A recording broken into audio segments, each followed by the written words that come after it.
Cleverness is not about grades, titles, or how fast you solve a riddle. It's about moving through the world like a shadow unseen, yet always present. It's about playing chess while everyone else is still arguing over the rules of checkers. Machiavelli once wrote, "A wise man does it once, what a fool does at last." And that right there is the difference between the clever and the mediocre. Timing, perception, and decisive action.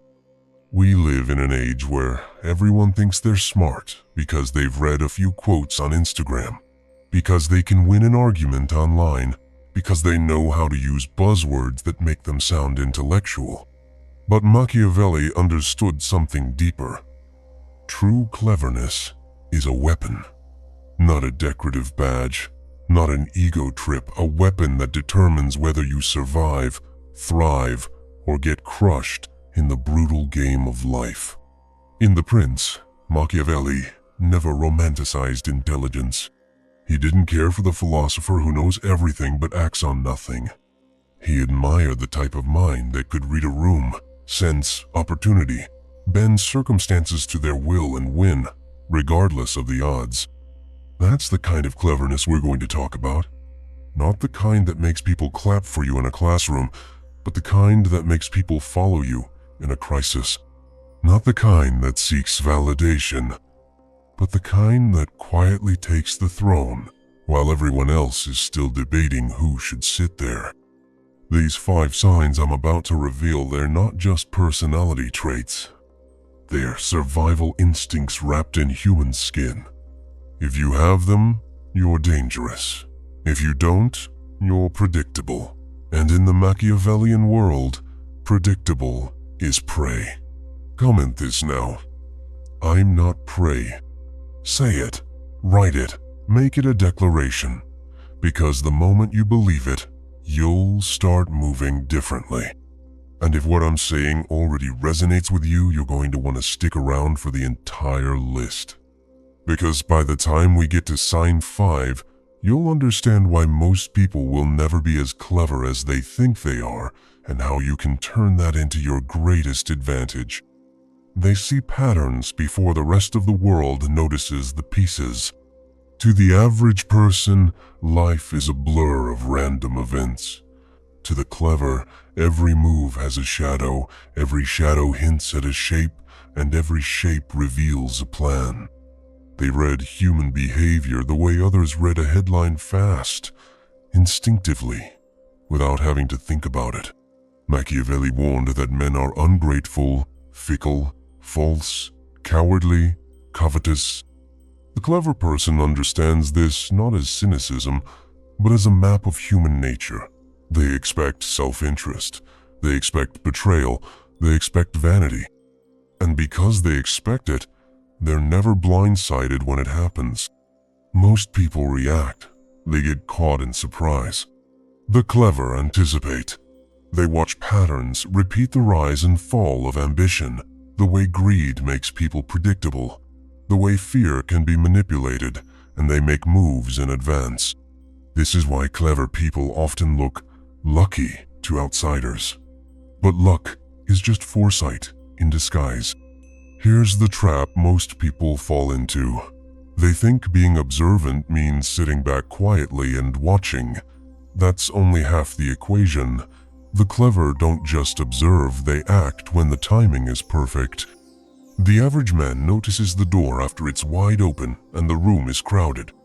The clever slips in while no one's watching, takes the best seat, and closes the door behind him. Comment this now. I move before the world blinks. Because that's the mindset. The world moves in cycles. And if you can predict the next beat, you're not just ahead, you control the rhythm.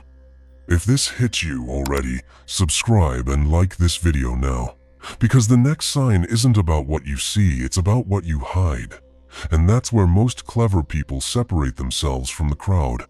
The clever know the power of silence. Not just the absence of words, the deliberate withholding of themselves. They don't announce every thought, every plan, every move. They let curiosity do the work for them.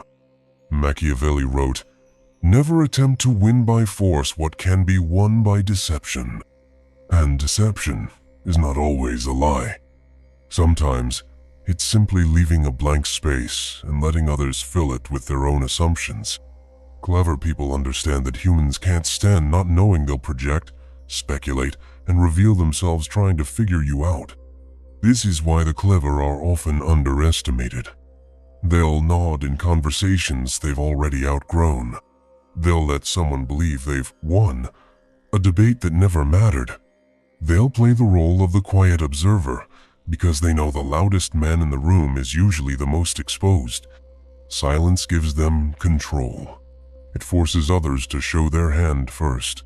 It creates the illusion of passivity, while they position themselves to strike not physically, but strategically.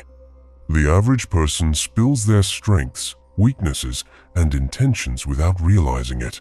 The clever person treats those as currency and spends nothing until the return is certain.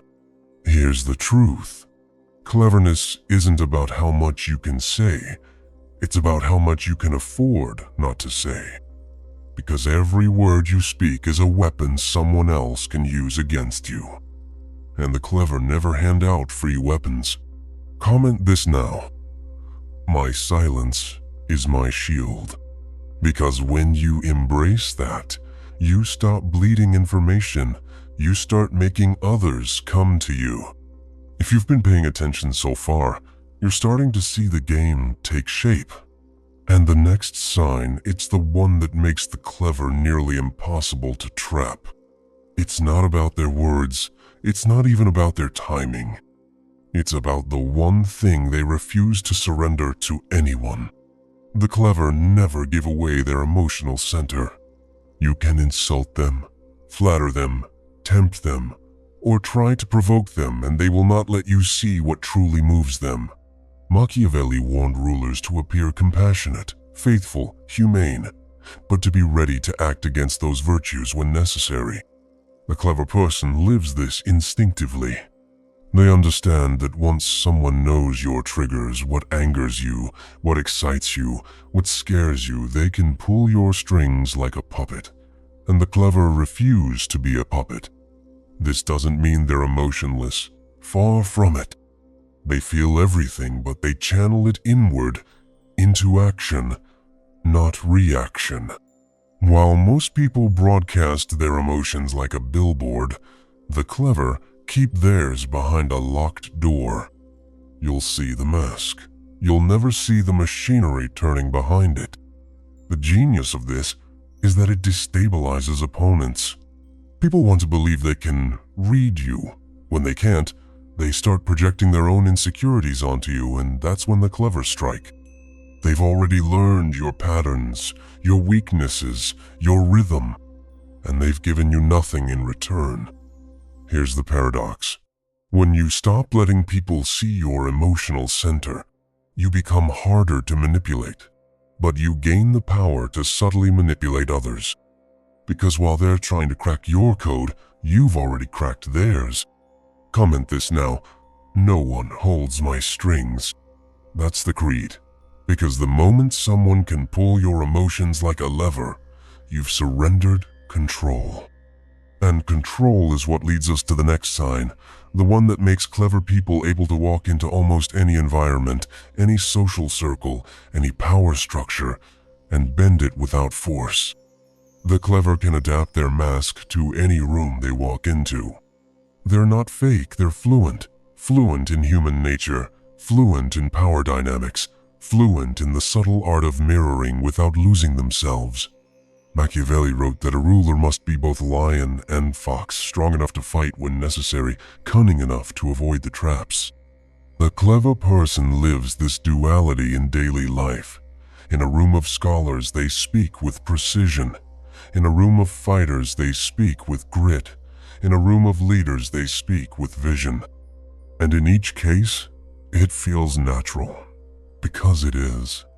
This is where most people misunderstand adaptability. They confuse it with being a chameleon who changes their colors out of fear. The clever change their colors out of strategy. The core stays the same, the mask is what shifts.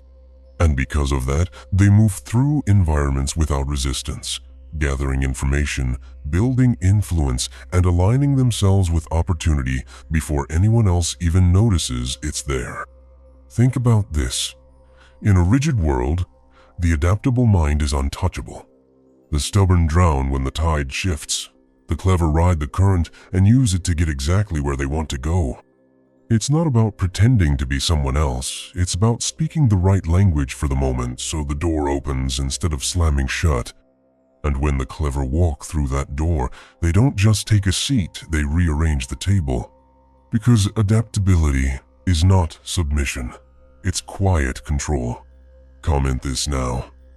I control the room without force. Because once you internalize that, you stop fighting for a place and start shaping the environment to suit your moves. Now we've come to the final sign. The one that ties all the others together. The reason the clever can win without appearing to try. And why, when it's all over, their opponents don't even realize they've been outplayed until it's far too late. The clever play the long game. They're not obsessed with instant victories, flashy wins, or being recognized today.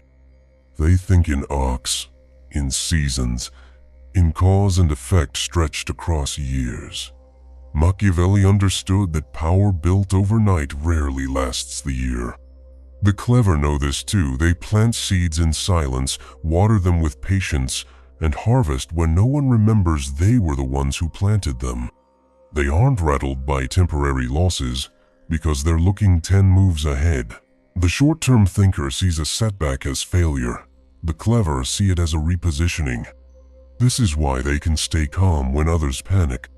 While everyone else is scrambling for scraps in the moment, the clever are securing the supply chain for the future. They don't rush into battles that don't matter. They let rivals exhaust themselves in skirmishes, then step in when the real prize is on the table. Here's the truth. Most people are too addicted to validation to think long-term. They want to be seen winning now. The clever? They're willing to look like they're losing if it means they'll own the board in the end. Because they understand that perception can be sacrificed if the reality is solid. And when the long game pays off, it doesn't just give them one win, it puts them in a position where they can keep winning without having to fight as hard ever again. It's not just strategy, it's sustainability. Comment this now. I play for the end game. Because the moment you start thinking this way, your entire approach to life changes. You stop chasing, you start building, you stop reacting, you start directing. If this entire breakdown resonated with you, you need to subscribe and like right now. Because these 5 signs, they're not just Machiavelli's cleverness. They're the blueprint for navigating a world that rewards the subtle predator, not the loud prey. And in the next video, I'll take this even further, showing you the exact Machiavellian tactics to apply these traits in real situations, so you don't just have the signs of a clever person, you start winning like one.